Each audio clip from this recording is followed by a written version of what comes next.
Today we will explore one of America's more forgotten cryptids and a more disturbing side of this country, melon heads. Melon heads are deformed humanoids who live within the woods of Connecticut, Ohio, and Michigan. In Connecticut they are seen in the woods around the towns of Weston, Fairfield, Easton, Monroe, Trumbull, Stratford, New Haven, Seymour, Oxford, and Southbury. In Ohio they are seen around the Kirtland Hospital, and in Michigan they are seen in the Saugatuck area and the Felt Mansion. While the melon heads have different legends about their creation, their general description has stayed the same. They are small, with large deformed heads and deformed limbs with razor-sharp teeth and red, almost glowing eyes. There are 4 legends on how the melon heads came about. The first legend from Connecticut says that a family was banished into the woods after being accused of witchcraft. Over time this disturbed family began inbreeding, and over the decades the family became even more disturbed and riddled with deformities. These deformities also caused their intelligence to become more animal-like and less human, and with the loss of their humanity the melon heads began to eat people along with whatever they could get their hands on. The second legend, also from Connecticut, starts with an unknown mental institution in the 1960s with mostly normal inhabitants, with a few exceptions. Somehow the building caught fire and was deemed irreparable, so it was abandoned. Some of the more deranged inhabitants escaped the fire and hid in the woods, but rather than returning to society they stayed in the woods and began eating the dead and eventually each other when they couldn't reliably find food. This caused their heads to swell, giving them their infamous appearance and explaining their cannibalistic tendencies. The third legend, from Michigan, begins in Holland, Michigan, specifically the Felt Mansion. The Felt Mansion was constructed in 1928 by Dorr Felt for his wife to use as a summer home. The mansion traded hands for a while, being a school, a chapel, a police post, and eventually a prison. This legend says at some point the mansions acted as a makeshift hospital used to treat kids with hydrocephalus. The government of Michigan denies this. Whether it was a hospital or not, the legend says that the people running the hospital were forced to close it down. Not knowing what to do with the children they were treating, they left them in the woods where they turned feral. A slightly different version of the story says that after the kids were released they moved into underground caves near the mansion. Of the 4 legends, the legend of Dr. Crow in Kirtland, Ohio is the most popular version of the melon heads creations. The story begins shortly after World War II. The U.S. government was sending children suffering from hydrocephalus to Dr. Crow's home in the woods because he offered his services in helping the children. He was helping the kids not only with their disease but also coming to terms with their altered appearance and living free from judgment in the woods. Dr. Crow researched tirelessly for a cure, but he died of natural causes before he could finish the cure. The children, not sure what to do after the doctor's death, decide to stay in the area, and if you manage to find your way to the doctor's former house you may encounter a melon head. Unlike the other tales of melon heads, these melon heads will just watch you from a distance instead of attacking you. Dr. Crow might not have been the noble doctor that the first story made him out to be, for there is another legend involving him, a more disturbing one. The story is the same until the children arrive at the house. Once there, Dr. Crow would experiment on the children, torturing them in the process. He morphed and molded the children in disturbing ways, their heads getting larger and their bodies shriveling up. He even injected more fluid into their heads to make them even larger.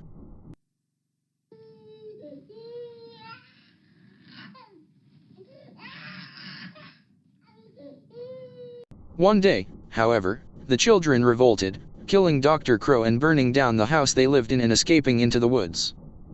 The children, now warped beyond their initial deformities into something monstrous, had begun to hate anything that didn't look like them and would attack normal people on sight. As they got older, the melon heads began to breed amongst themselves, only worsening their deformities. They began to steal livestock in the area, and when they were really desperate they would even steal pets and people to eat. The Blue Grandel legend. Back in the 1980s, a group of girls from Notre Dame High School in Fairfield decided to drive around after a Friday night football game. They piled into a blue Granada and ended up on Velvet Street in Trumbull, where they looked for the melon heads. The girls parked the car, leaving the headlights on, and ventured into the woods. After they'd walked a couple hundred feet, they heard the car door slam. Then the engine started and the car headed toward them. They could see figures inside. The size of children, they had large heads, rags for clothes, and an orange glow in their eyes. Some say the melon heads still drive around in that blue Granada. The following encounters of melon heads are from the Geauga County Maple Leaf. The link for the article can be found in the description. I used to live by the woods on Wisner Road near the Lundgren barn. When I was 10 years old, I had a brief encounter with a melon head, blogger Jeff B. wrote in 2009. It was an early autumn night around 10 p.m.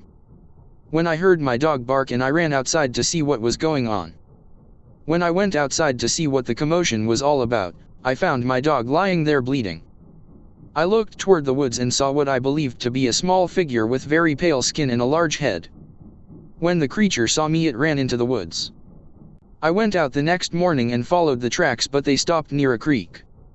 In 2008, blogger Alyssa Morrow went to Wisner Road hoping to prove what was real or what was fake. My aunt drove, her friend Megan, my brothers, and their friend came along. We got lost in the area of Mitchell's Mill and Wisner, but we kept seeing shadows in the woods, and when we came along a black gate in the woods of Wisner Road, we all had that gut feeling.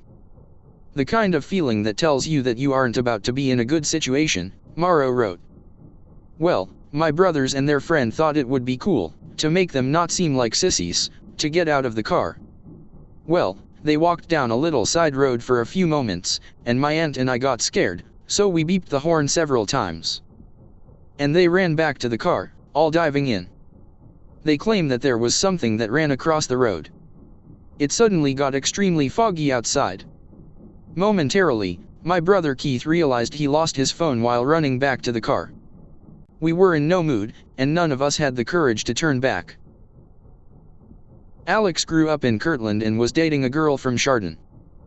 They often found themselves driving many of the secluded roads rumored to be in Melonhead territory looking for a place to park. I know all of this sounds manufactured and sensational, and as I was growing up, even I brushed off this story as nothing more than a legend, he blogged in 2009. In fact, I used to get mad at people who spread such ridiculous stories. That all changed in July 1995, when Alex was 18.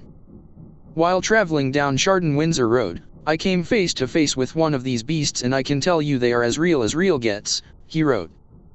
Alex said nature called and he needed to get out of the car.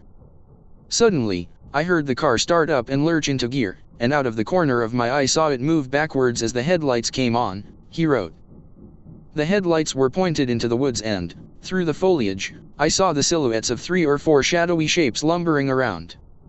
One was already on the edge of the road, moving through the bushes and tall grass toward me. From what I could make out, it was no taller than 3 feet and it had the biggest, most bulbous head I'd ever seen, he said. It wasn't really running, per se, as the equilibrium caused by its disproportion only allowed it to move at a limited speed. I couldn't really get a good look at the thing through the darkness and thick underbrush, but in a split second, I realized that the very childhood story I had heard about these woods may just be true. I really feared that if I didn't act fast I would be attacked. He concluded, since that time, I have never laughed when I hear stories of the melon heads. I don't brush them off and I never make fun of others who are scared of them. Heed my words as a warning, don't mess around in the woods around Chardon or Kirtland. Or near the Chagrin River unless you want to come face to face with the hideous melon heads. Or theirs might be the last faces you will ever see.